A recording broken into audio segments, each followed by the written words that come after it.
Hey everybody, welcome back. Today I'm going to do a quick swap out of my Cadillac Emblem on my XTS here. Thought I'd show how it's done.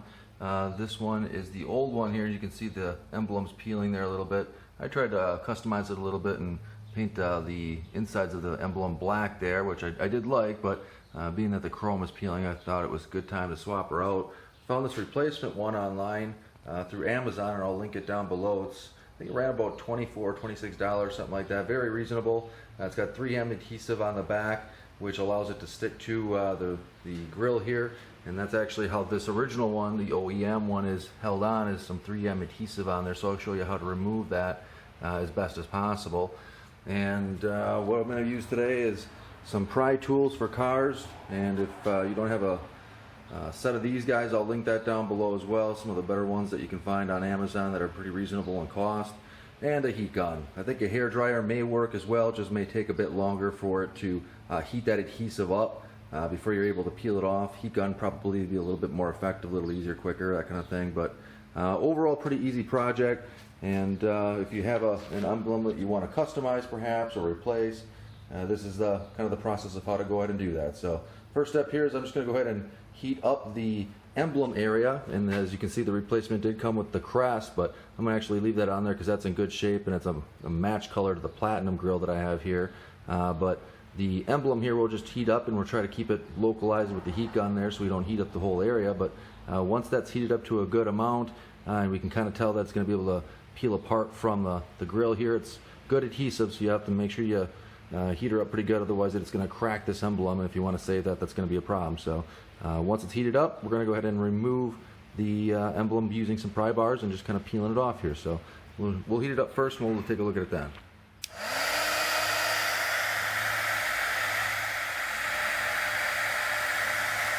Now that it's heated up, what I'm doing is I'm going and using these pry bars, trying to get behind here. As you can see, it's going to separate kind of like a sandwich there, and instead of trying to pull, what I'm kind of doing is using one of the tips of here and kind of pushing down to kind of separate that adhesive from the backing there. So that seems to be working pretty well. As you can see, I got a good separation going here. Don't go too fast. Definitely if you want to save the emblem, just take it easy and go slow, and heat it up again if need be, just to get that adhesive loosened up a little bit more. But ultimately, just take your time with it and work it off, and we'll come back as soon as this one's off. Alright, now we pretty much have it separated, as you can see here. Again, I just using that pry tool to get her out, and you can see there's a couple little areas there, tabs that kind of hold it into place more or less, but with the adhesive, I mean, that was on there pretty good. So what we're going to do is just peel the rest of this off, and there's your old one.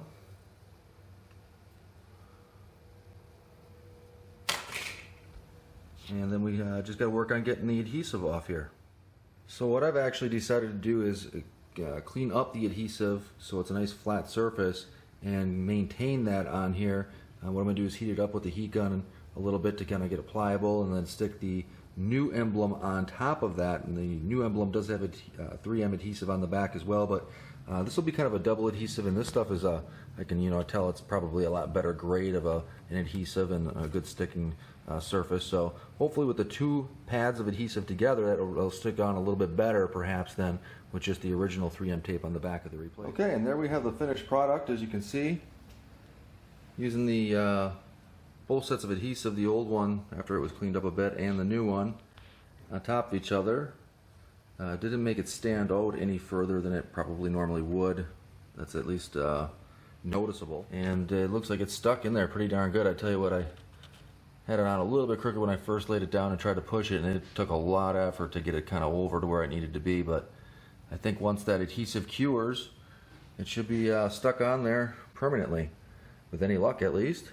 I would give it probably a day or two just to let that adhesive cure to itself before getting car washes or getting it in kind of inclement weather kind of stuff. But overall, it's a really good replacement for $26 as long as it lasts here and the finish doesn't come off or the colors don't fade. It should be an easy, quick replacement for anyone who wants to do the same thing. Hope it helps, guys. If you have any questions, feel free to let me know. Otherwise, thanks for watching. Till next time, take her easy.